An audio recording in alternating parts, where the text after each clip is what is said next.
Quiet as a mouse, I snuck up behind them and hit them both as hard as I could in the knees, disabling them from being able to run away, and then called the police and reported them. Within minutes, the police came and threw the pair into the back of their squad car and hauled them off to jail.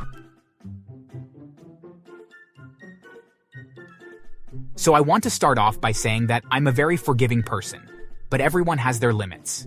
And I want you to tell me if I went a bit too far in the end. To start off with, my name is Brad, and I met my wife Kathy many years ago.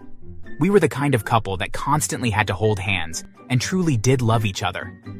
We had 2 sons soon after we were married, and we were over the moon with how blessed we were. The only problem was that Kathy's family despised me. I knew that the only reason that they hated me was because I'm black. Unfortunately, although Kathy was very progressive, her family was incredibly racist and would often say cruel things to me. Our children, though, took after my wife and had very, very light skin. So much so that they merely looked like they were very tanned. I can recall my mother-in-law approaching my wife soon after my youngest son was born. Oh, Kathy, why on earth are you married to that monkey? Thankfully, both of the children he gave you look like us, but what happens if you have a black baby next time? What will people think? I can't believe how ignorant you are, Mom. If people think that my children are ugly because of the color of their skin, then those people can go to hell. I suggest that you grow up, or else I'll make sure that you never see your grandchildren again. I felt so much pride for my wife in that moment, and a great deal of disgust for my mother-in-law. My children were beautiful, regardless of what color their skin was. To me, this didn't matter at all, as I loved them regardless. But this made my in-laws overlook their heritage a bit. Honestly, it was a mixed blessing since I wanted them to know their extended family. Even if they were toxic racist people, family was always important to me. However, the worst thing that could ever happen did, and I lost my wife to an illness. When we had found out that she was sick and that she wouldn't recover, we made plans for everything so that when the time came, that it was all prepared. I knew that I would be a complete wreck when she passed away, and that I would need things planned out ahead of time, or else nothing would get done. When the day finally came, my sons and I were devastated, but thanks to planning things out, we managed to make it through the funeral more or less whole and complete. Thanks to my wife's life insurance policy, everything was paid for, and my sons' financial futures were secure no matter what they would want to do. The one saving grace was that Kathy's family was on their best behavior, and for the first time since I've known them, they treated me with respect. I had honestly thought that they had changed, and was angry that it took the death of my wife for them to finally change for the better. But it didn't last very long. A week after we had buried my wife, my in-laws and I gathered at my lawyer's office to hear the reading of her will. I already knew what was going to be said, and so it was no surprise when the lawyer announced that all of Kathy's life insurance money would go towards our boys. We had talked long about that decision, and since I made more than enough money at my job, I saw no point in the money being given to me. After all, it would help to ensure that our sons would not only be able to pay for their education, but it would give them a solid boost when it came to starting their lives after they finished school as well. It was Kathy's final gift to our sons. However, this was a bit of a shock to my in-laws. Are you serious? Do you mean to tell me that all that money is just going to this degenerate? No, sir. Their joint finances are going to be kept by Brad, but the life insurance money will go to their sons. It will be held in trust by myself until they are 18, at which time it will be given to them in installments over the course of a few years. The only money that Brad is getting was already his to begin with. But what about the custody of the boys? Well, they will remain under the care of their father. I'm confused. Why would there be any question of what would happen to them? They can't be raised by this man. They'll end up in a gang or selling drugs. That's all his kind are good for. I knew that I shouldn't be surprised, but I was taken aback by their words, especially since they thought that just because my wife had died, that my own sons wouldn't remain mine. The lawyer immediately kicked them out of the meeting and apologized to me, even though he had done nothing wrong, and I hoped that that was the end of it, but it wasn't. 2 weeks later, 3 police officers showed up at my house, and they looked as though they were going to break in. Are you Brad Cooper? Yes, I am. Is everything okay? We have reports that you're abusing your sons and forcing them to take drugs. I'm sorry, but what? No, sir. I would never do that. I love my sons. May we come in and have a word with them? Yes, of course. Please come with me. You can ask them whatever you need to. I led them into my home and they interviewed the boys for hours. Afterwards, they apologized as they had been led to believe that I had been a violent man and that I had been hurting the boys, which couldn't be further from the truth. I then asked who had filed the report against me, and they said that it had been anonymous. Although I knew all too well who it had probably been, my in-laws had no doubt had a hand in this nonsense. A week later, the police were back. This time, they apologized for the inconvenience, but they had received another anonymous tip about me abusing my sons, and they needed to follow up on it for their report. I knew that they were only doing their jobs, and so I let them in again. And just as before, they were satisfied that it had been a false claim.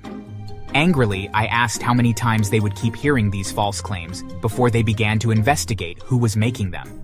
My sons don't understand why they keep having to answer these questions. They're worried that they will say the wrong thing and that you'll take them away to prison. Can't you do something about these false allegations? I can assure you that it's my in-laws that are making them. They want custody of my sons for some reason. Rest assured, sir, that we are indeed investigating who made them, and once we do, they will face justice. I wanted to believe him, but I was convinced, and so I reached out to my former brother-in-law, Derek. Aside from my wife, he was the only other person on my wife's side of the family that was a good person and wasn't racist. We had always gotten along very well. Derek, they are tormenting my kids with all these false allegations. Can you confirm that they are the ones making the calls? I wish I could help you, but I don't know for sure if it was them or not. However, I do know that they are really pissed off that your boys haven't been taken away from you. I did overhear that they would be taking matters into their own hands tonight. I don't know what that means, but if I were you, I would keep an eye out for them. And if you need anything, just let me know. Thank you for the heads up, Derek. I appreciate it. Knowing my in-laws, there was no telling what they might do, and so I grabbed a baseball bat and kept it in my bedroom just in case. Sure enough, that night, I woke up to the sound of footsteps downstairs. As quietly as I could, I grabbed my bat and crept to my son's room and saw that they were asleep in their beds. As soon as I saw that they were safe, I knew who had probably made the noise, and I then crept downstairs and found my in-laws skulking around. Quiet as a mouse, I snuck up behind them and hit them both as hard as I could in the knees, disabling them from being able to run away, and then called the police and reported them. Within minutes, the police came and threw the pair into the back of their squad car and hauled them off to jail. After their interrogation at the police station, I learned they had come to attack and kill me and kidnap my sons. They figured that they could eventually manipulate my sons into giving them their inheritance, and that once they had them, that with me being dead, that the rest of my wife and my belongings would go to our sons and therefore to them. It was so absurd and so stupid that they actually thought that the plan would work. The judge hearing their case was disgusted by their actions, and combined with the fact that the police had proven that they did indeed make the false allegations about my abusing my sons, the judge had no choice but to throw the book at them and sentence them to 20 years in prison each. Part of me felt bad that my sons would have to live with the knowledge that their own grandparents had tried to kill their father and kidnap them, but they deserved to know the truth, no matter how unpleasant it was. Between the loss of their mother and their grandparents' evil and terrible acts, we all needed years of therapy. But I'm happy to say that it has proven to be a blessing for us, as our relationship has never been stronger. And seeing them now, as both of them are nearing the end of their college careers, I can happily say that I am extremely proud of the men that they are becoming, and I know that my wife would be too. So, there you have it. Again, I'm usually a very forgiving man, but after what my in-laws tried to pull, surely you agree that I did the right thing. What do you think?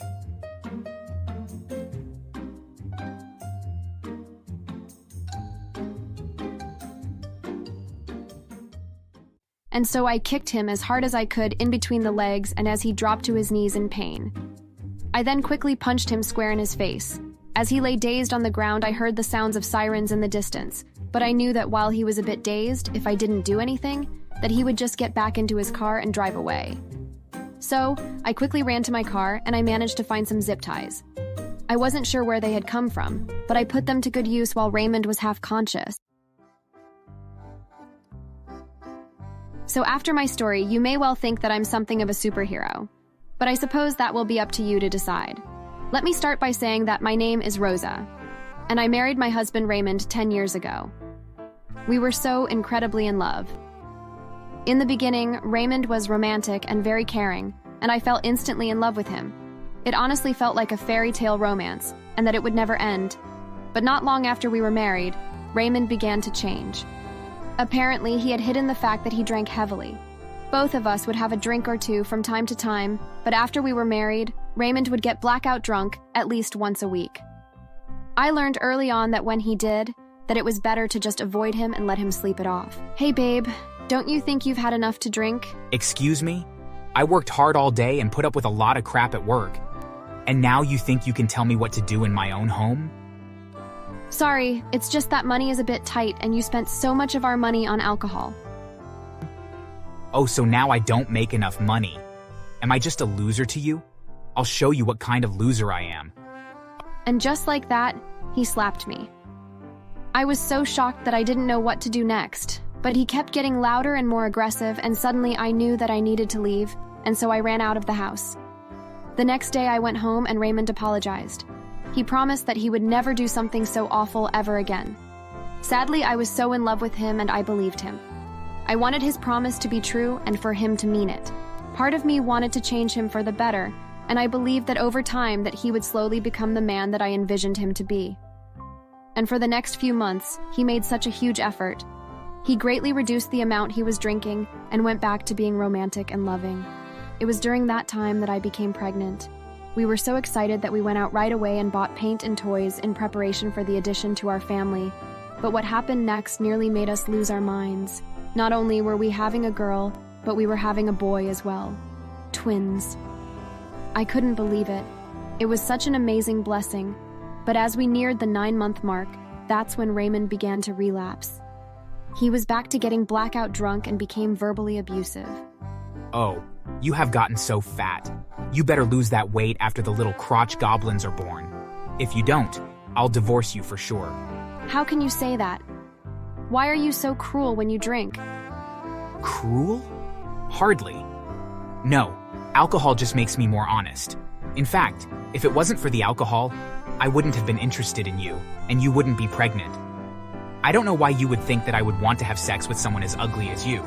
His words hurt so much, but I knew that they were only the first signs that he was becoming aggressive and dangerous. And so I went for a walk to give him time to either pass out or to sober up. Just like he always did, he apologized the next day and even brought me flowers to show how sorry he was for his callous words. He swore that he didn't mean what he had said and that he was just under a lot of pressure from work.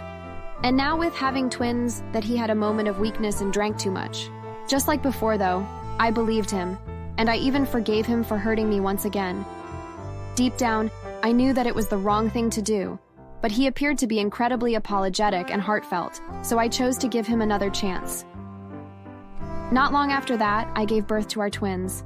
They were so tiny and precious, and I instantly fell in love with them. Raymond, though, refused to hold them and even sneered at me when I mentioned that he needed to take an interest in our children. I had thought that both of us had wanted children, but he was acting like they were parasites. Is everything okay, Raymond? These are our children. Don't you love them? Why would I? After all, someday you'll just leave me and take them, and then I'll never see them again. I would never do that, and you know that? Oh, really? Well, it doesn't matter, because if I thought that you were going to, then I would make sure that you couldn't. And what is that supposed to mean? He had clearly been drinking, and I really didn't want to put up with his nonsense with 2 newborns in the house, but he wasn't giving me much of a choice. His words did frighten a bit too, as he was being oddly cryptic, and I didn't like the way he was talking about our children. Listen, Raymond, you need to go and sleep this off. We have children now. You can't just drink yourself into oblivion or worse. Drink so much that you get violent or aggressive. You have a problem and you need help. No, what I need is another beer and we're all out. I'm going to go and get more. I tried my best to stop him, but he grabbed his keys and ran out to his car and drove off. In that moment, I was so conflicted. Part of me wanted to get him help, but another part of me was considering calling the police. After all, he was wasted and out driving on the road, and he could seriously hurt someone. I knew that if the police caught him that he would potentially face jail, and I wasn't sure if that was what I wanted. I felt guilty for thinking it, but after all, he was abusive and wasted a lot of our money on alcohol. The sad part is that I still loved him, and I wanted him to get sober and to find a path away from being an alcoholic, but that didn't seem possible at that moment. Suddenly, I heard Raymond's car pull back into the driveway. I waited in the living room, thinking that that would be where he was heading, but he instead ran upstairs, and then even quicker, ran back down the stairs and out to his car, and then sped away. Confused, I slowly went upstairs and checked all the rooms to figure out what he had done, and I nearly fainted when I discovered that my babies were missing. Raymond had come home and had grabbed them and was now driving around while drunk with my children. I couldn't imagine where he was intending to take them, and I didn't care. I ran downstairs and jumped in my own car. I picked a direction and slammed down on the gas pedal. Luck was on my side, though, as I pulled up behind Raymond's car as he sat at a stop sign. I could tell that he noticed me as he then sped away from the stop sign in an attempt to flee from me. Praying that nothing would happen, I slammed on the gas and sped through the intersection after him. It was at that moment that I called the police and reported what my husband was doing. Hello, police? My husband has kidnapped my children and is driving down the highway right now. He's drunk, and I'm worried that he may harm them. Don't worry, ma'am. We'll find him and recover your children safe and sound. I had had enough, and I wasn't going to wait around for the police officers to catch my husband. Although after this, I wasn't so sure that he would be my husband for much longer. I just hoped that I didn't get into an accident as I chased after him, and luckily no one hit me. I wasn't sure where he was going, but I figured that if I backed off that he might be a bit less paranoid and would possibly stop. After an hour of following him, he finally started to slow down. I assumed that he thought that he had finally lost me, and then even pulled into a liquor store parking lot. And so I drove into the lot as he entered the store, and I quickly ran over and grabbed my babies out of Raymond's car. But he came outside just as I was loading my children into my own car. I knew it. You don't trust me, and you were intending to steal the children and run away with them after all. No, you moron! I chased after you because that's exactly what you were doing. You put our children in danger and you don't even care. What is wrong with you? You're just upset because I beat you to the punch. I took them before you had a chance to take them. I was never planning on stealing the children away from you. Where did you get that crazy idea? It happens all the time on the news. A wife gets fed up with her husband and kidnaps the kids, and he never sees them again. But I won't let you do it to me. It was obvious that he was being delusional. He was beginning to ball up his fists, and I could tell by the look on his face that he wouldn't just slap me this time, but that he was intending to punch me right there on the spot. In an instant, I saw red, and so I kicked him as hard as I could in between the legs and as he dropped to his knees in pain. I then quickly punched him square in his face. As he lay dazed on the ground, I heard the sounds of sirens in the distance, but I knew that while he was a bit dazed, if I didn't do anything, that he would just get back into his car and drive away. So, I quickly ran to my car and I managed to find some zip ties. I wasn't sure where they had come from, but I put them to good use while Raymond was half conscious. I restrained him and kept an eye on him until the police pulled into the parking lot. After they checked to make sure that my children and I were okay, they hauled Raymond away to sleep off his drunken stupor in jail. In the weeks that followed, Raymond and his lawyer kept calling me and begging for me to drop the charges against him, but I refused to entertain their request. I had come to the realization that this was my chance to be rid of him once and for all, and so I pressed charges against him for everything I could. The judge in our case saw all of the evidence and was blown away that I had put up with Raymond's abuse for so long. He sentenced Raymond to 20 years in prison without the possibility for parole on account of how much he endangered the lives of our children. Even in prison, though, he called me every week to beg me to drop the charges and to try and get him out of prison. But there was no way that I would do so. Once he was in prison, I filed for divorce and demanded that I be given full custody and ownership of the house and assets. In light of what Raymond had done, the judge gave me everything. However, I knew that even though he wouldn't be out for 20 years, that one day Raymond would be released, and so I sold the house and moved across the country, and even changed my name and the names of our children just so that he could never find us. Since then, I've done everything that I could to heal from the scars, and I'm happy to say that I'm thriving now, and that both of my children are happy and growing up carefree in a loving and safe home. I've even met someone who has a son of his own, and we have made a wonderful family together. Thinking back to the day when Raymond kidnapped my babies, I would never have thought that I had it in me to do what I did, but I'm glad that I had. It makes sick to think what could have happened had I not gotten in my car and chased after him. So what do you think? Do I deserve my title as Supermom? I was officially a loser in their eyes, and I didn't know what to do. One day they told me how they really felt. Son, you suck. You're a horrible son. You're a loser and I want you to move out. You have 1 week to find a new place, then you are out of here. Yeah, you're a complete and total disappointment. I wish we had another kid so they could make something of themselves. But instead we have you. Find a new place quick and get out of our house. That night, I cried for hours. Hi, I'm Levy. I'm 20 years old and recently just dropped out of college after a series of unfortunate events. Basically, my mother hates me and wants me to move out because she thinks I'm a loser. She would regret this decision when I eventually started making millions online when I became an influencer. Let me start from the very beginning. When I first went to college, I met this amazing girl. Her name was Macy, and she was the most beautiful girl I had ever seen. I met her on my first day of class, which was an engineering class. See, I was in school to become an engineer, just like my father. My parents constantly urged me to go to school and do this, even though I was not passionate about it. Anyways, when I first saw Macy, I went up to her and told her how I felt. I was surprised when she told me she felt the same way. We quickly began dating and doing everything together. One day, we even snuck into a zoo at night and watched the monkeys jump around. It was crazy things like this that made my relationship with Macy so special, and I was definitely falling in love with her. She did meet my parents at one point, but they didn't really like her. I was confused, but decided to ignore it. After the honeymoon phase was over, me and Macy began arguing. It would be over the smallest things, and it really started to cause a strain on our relationship. One day, Macy called me crying and told me she had to tell me something. My heart dropped, and I sped to her apartment to see what was going on. Macy, what's wrong? What happened? I have horrible news. It's over between us. I met someone rich, sorry. What? How could you do this? I was horrified to hear that Macy had left me for one of my rich friends, which hurt even more. I quickly broke up with Macy and told her I never wanted to see her again. After my breakup, I fell into a depression. I stopped doing schoolwork and spent most days holed up in my room sulking. I had so many regrets and wished I could turn back time and maybe do something different. I began failing all of my classes, which really made my parents mad. Levy, we are terribly disappointed in you. You are supposed to be getting good grades, and instead you are failing. This is not what we are partying for. Yay, son. We are very upset.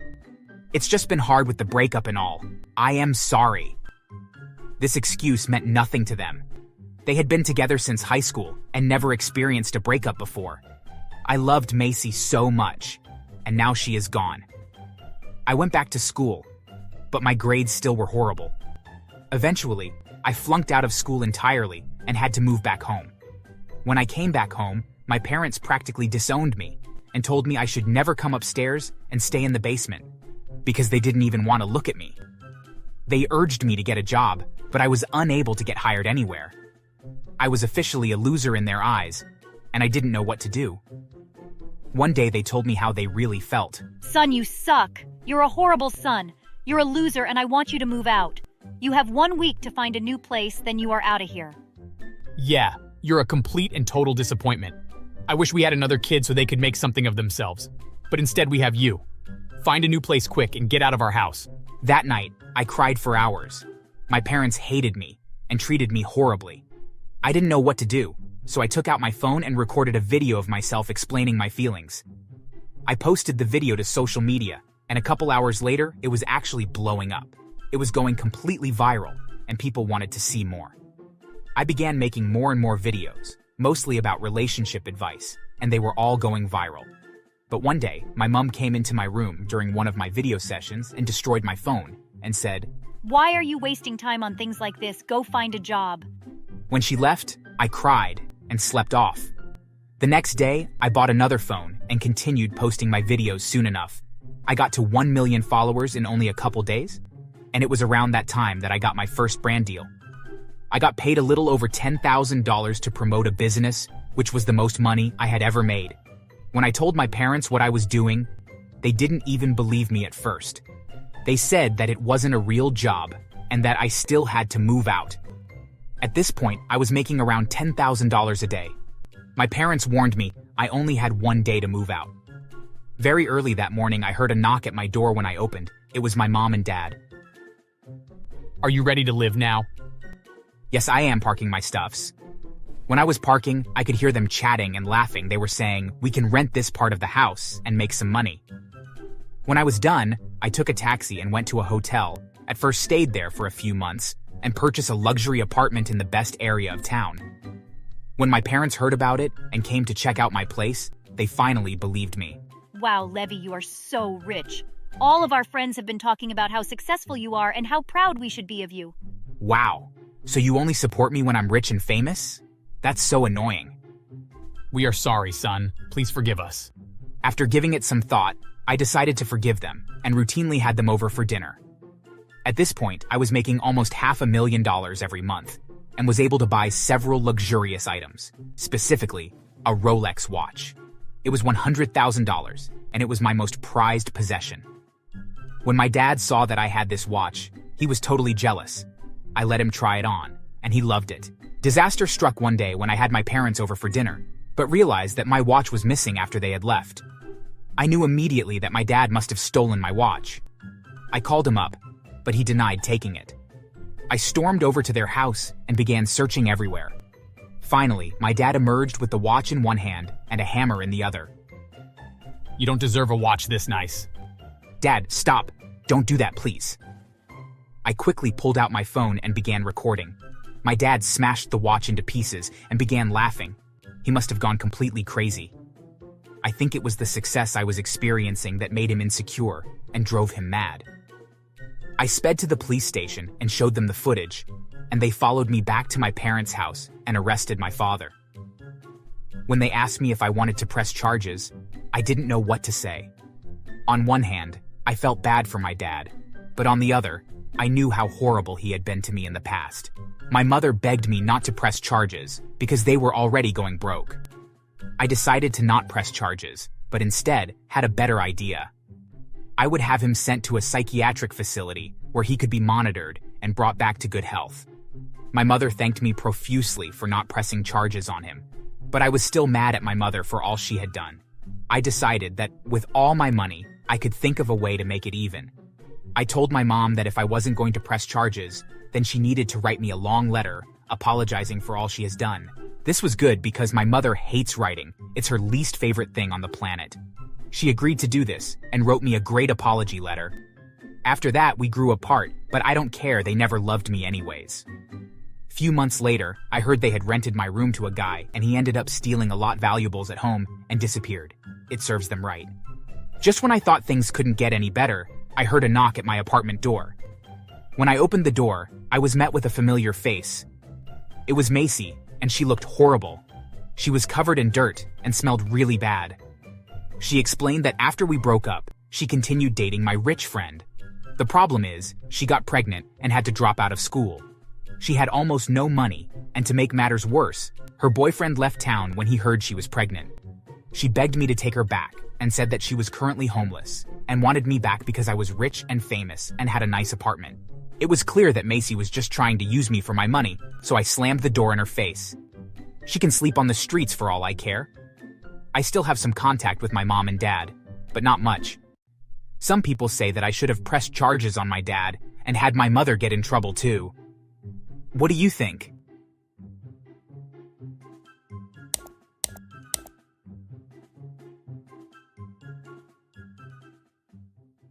What are you doing in this part of town? Just driving home from work, sir. You better start telling me the truth. I know you're the one that robbed the jewelry store. What? Officer, I swear I didn't do anything. I was just driving home. Sir, you need to calm down. I saw the police officer put a hand on his gun holster, and I remained quiet after that. Then the officer walked back over to the police cruiser, and I was able to hear him requesting backup through his radio. This is Officer Reynolds, requesting backup down on Main Street. I have the robbery suspect detained, and he's becoming aggressive.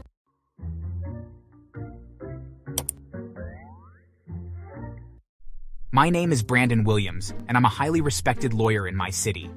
I've spent years fighting tirelessly for justice as a defense attorney, which has garnered me a more than trustworthy reputation in the local community.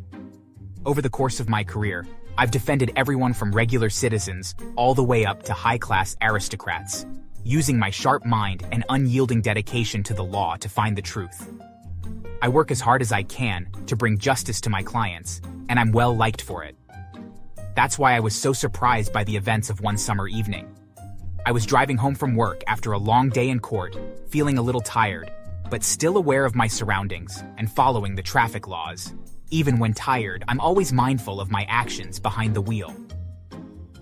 On one of the streets I turned onto, I noticed red and blue lights coming from behind my car, and I saw a police car in my rearview mirror.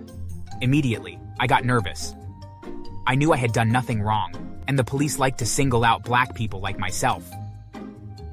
A couple seconds later, the officer's voice came out of the speakers. Driver in the sedan, pull over immediately. I pulled over as quickly and safely as I could and turned the car off as I waited for the officer to approach. My heart was racing. I'd been pulled over before, but only for small reasons, like when my taillight was broken or my license plates had expired. I could tell that this time was different. The officer appeared at my door, and I rolled down the window as I put on a straight face. Good evening, officer. Can I help you with something? Do you know why I pulled you over? I was nervous at the officer's commanding tone of his voice. I could tell that this wasn't just a regular traffic stop, and I don't know what I had done wrong. No, I don't. Is there a problem, officer? What are you doing in this part of town? Just driving home from work, sir. You better start telling me the truth. I know you're the one that robbed the jewelry store. What? Officer, I swear I didn't do anything. I was just driving home. Sir, you need to calm down. I saw the police officer put a hand on his gun holster, and I remained quiet after that. Then the officer walked back over to the police cruiser, and I was able to hear him requesting backup through his radio. This is Officer Reynolds, requesting backup down on Main Street. I have the robbery suspect detained, and he's becoming aggressive. Robbery? I didn't rob anyone. I was just driving through. My nerves worsened as I thought over what I'd done so far. After my day in court, I'd returned to my office to drop off a couple of files, and then I got in my car to head home. As far as I knew, I hadn't broken any traffic laws, and certainly nothing that required more cops to show up. So why was the officer accusing me of robbing a jewelry store? Only a few minutes later, and another police cruiser arrived at the scene. Officer Reynolds returned to my door, and his tone had become more aggressive than before. Step out of the car, Mr. Williams. Officer, I haven't done anything wrong. I didn't rob anybody. Officer Reynolds ignored me and opened the door for me. At that point, I knew I had to comply, and I stepped out of the car. When I did, I got a good look at the second officer, who was younger and seemed to have less experience, and noticed that he looked nervous. His badge identified him as Officer Jacobs. Is this the robbery suspect? Definitely. Hands behind your back. Please, officer, I didn't do anything. Quiet. You're under arrest for grand theft. What's going on? That man's being arrested. What did he do? The officer keeps saying that he robbed a jewelry store nearby. Then he called for backup and put him in handcuffs. So did he rob the store? I don't know. He keeps saying it wasn't him. The group of people that had gathered around the scene looked worried for me, and some even questioned why the officers were arresting me, but nobody stepped in to help. Even though everyone could see I was pleading my innocence, I was on my own. Officer Reynolds placed me in the back of his patrol car, and I couldn't help wondering what had happened. Maybe Officer Reynolds had simply mistaken me for somebody else? Or was he targeting me specifically? The officers drove off, abandoning my car on the side of the road, and made their way to the police station. I kept silent on the drive. My legal expertise wouldn't help me in this moment of vulnerability. My rights had already been ignored, so reminding them of that wouldn't do me any favors. Not long after that, the patrol car pulled into the police station parking lot, and Officer Reynolds led me through the station into a small holding cell. Officer Jacobs joined Officer Reynolds, and they stood across the hall as they spoke in a hushed tone. They would keep glancing over at me, and I could tell that they were talking about my arrest. Something about it was wrong, and I got the feeling they were trying to get their side of the story straight. Officers, please, I didn't do anything. I wasn't anywhere near the store today. I was in court. I'm a defense attorney. The officers looked over when I mentioned being a lawyer, but they remained where they were and didn't answer my call. Excuse me, I want to make my phone call now. I need to speak to a lawyer. Neither officer responded to my calls, and I got more and more worried. If I couldn't get legal representation, I would be in a lot of trouble. The hours passed, and I felt my hopes slowly draining. Did you hear? What? The police arrested Brandon Williams. That's not possible. What did he do? Onlookers were saying that the cops kept accusing him of the jewelry store heist earlier today. That's ludicrous. We have to do something for him. And somebody already has. John Mitchell's on his way to the station to represent Brandon. John Mitchell? He's one of the best defense attorneys out there. He'll be able to get him out of there for sure. I'm here to see my client, Brandon Williams. Oh, you're representing him, are you? I'll see if he's available. After several hours in the cell, one of the officers opened the door and escorted me to an interrogation room. I was surprised and relieved to see my colleague, John Mitchell, waiting for me. Thank you for coming, Mr. Mitchell. Of course. Now, what can you tell me about the events leading up to your arrest? Not much. I went to work, I spent the day in court, and after stopping by my office, I got into my car and started driving home. What happened after that? Well, Officer Reynolds pulled me over, accused me of robbing the jewelry store, and called for backup. Then he put the handcuffs on me and brought me here. This is highly irregular, Brandon. I don't see any valid reason for your arrest. We're going to get you out of here as soon as possible. As soon as he left the interrogation room, John immediately got to work trying to clear my name. He went to the other police officers and demanded answers as to why I was arrested, and didn't get any reasonable explanation. He'd also contacted the local news in order to bring attention to my situation and shine a light on what the police had done to me. Within hours, community leaders, civil rights activists, and other lawyers arrived at the station in protest of what had been done to me. Not long after that, the local news team arrived to report on the situation. We're currently outside of the police station where local defense attorney Brandon Williams is currently being held. According to criminal defense attorney John Mitchell, Mr. Williams has done nothing wrong, despite the police arresting him for grand theft of the local jewelry store. It is currently thought that Mr. Williams was arrested simply because of his race. When we asked the officers responsible for comment, they declined to speak with us. During the local news coverage, it had been discovered that Officer Reynolds had a history of racial profiling and misconduct. His actions on the day I had been taken to the police station were determined to be a gross abuse of power, and that my arrest was based solely on the color of my skin. Internal Affairs soon became involved and conducted a thorough investigation of Officer Reynolds and Officer Jacobs. They found that the actions of Officer Reynolds violated the policies in the department and civil rights, and he was fired from the police force as a result. Officer Jacobs, while he did not participate in my arrest, was suspended without pay for a substantial period of time due to his failure to report the misconduct or intervene. Once I was free and my name and reputation had been cleared, the mayor issued a public apology to me. They said my arrest was a glaring example of the systemic issues embedded within the police department, and that it would spark much-needed conversations about racial profiling and the way police abuse their power. The experience, while turbulent, reaffirmed my faith in the legal system and shows that justice will prevail. Thanks for watching. Please subscribe.